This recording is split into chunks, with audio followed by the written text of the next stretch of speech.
আন্না আন্না এটা হচ্ছে আন্না প্রচুর পরিমাণের, এটা হচ্ছে আন্না বিদেশি, বুঝছেন?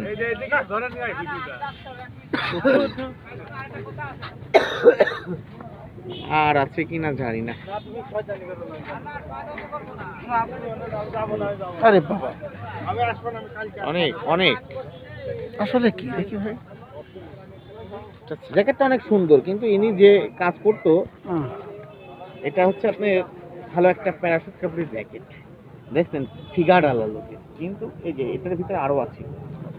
কই আর কই বের করেন। এই যে এখানেও মেলা কিছু আছে, দেখি একটু এই দেখেন, দেখছেন? এটা বিদেশি, মানে কি এর ভিতর থেকে কি বেরোচ্ছে? এটা আপনার জ্যাকেটে বিদেশি মাটি। এটা দেখেন, বিদেশি মাটিগুলো আপনার আছে অ্যাশ কালার, দেখছেন? এটা আছে, উনি আছে মাটি কাটা কাজ করতো, বিদেশেও মাটি আছে, হ্যাঁ, এই জন্য আর কি। দেখছেন কত বেড়ে গেছে, মানে প্রচুর প্রচুর পরিমাণে। এগুলো হচ্ছে বিদেশি মাটি। জ্যাকেটটাও তো করেন। জ্যাকেটটা অনেক সুন্দর, কিন্তু ইনি যে কাজ করতো, এটা হচ্ছে আপনি ভালো একটা প্যারাশুট কাপড়ের জ্যাকেট, দেখছেন ফিগার আলা লোকের, কিন্তু এই যে এটার ভিতরে আরো আছে। কই আর কই বের করেন। এই যে এখানেও মেলা কিছু আছে, দেখি একটু এই দেখেন, দেখছেন?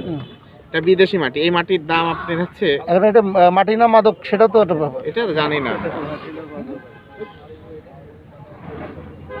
পলিটিন, দেখছেন? এটা তো ঢুকলো কি করে?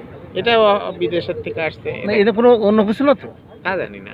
এটা হচ্ছে আপনি ফেলে দিচ্ছেন না বুঝে। এটা দামি দামি সম্পদ হতে পারে না? সেটাও হতে পারে, কিন্তু আমাকে এইগুলো দরকার নাই। এর আগে কি এসছে রাম? না না, এই ফার্স্ট। তারপরে বুঝলাম কি মাটি।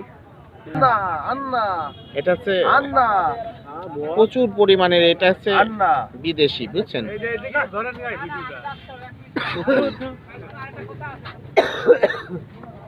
আর আছে কিনা জানি না। আরে বাবা, অনেক অনেক। আসলে কি দেখি ভাই।